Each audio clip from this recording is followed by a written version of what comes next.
L'immoralità è il vizio. Un gesto immorale diviene vizio nel momento in cui l'uomo lo fa diventare parte integrante della propria quotidianità. Aforisma di Marco Trevisan. Spiegazione dell'aforisma. L'immoralità non è un aspetto umano dettato dalla cultura o dalla religione, ma dalla coscienza di un individuo. Infatti è immorale tutto ciò che causa del male a se stessi e al prossimo. Quindi perché l'uomo cede all'immoralità?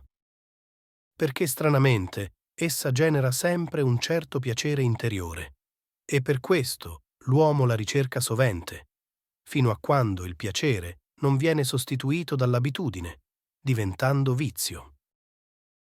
Avere sane abitudini è per rari, mentre aver malsane abitudini è per tutti. Per questo solo l'uomo cosciente sa che dovrà lottare per tutta la vita contro la tentazione del vizio.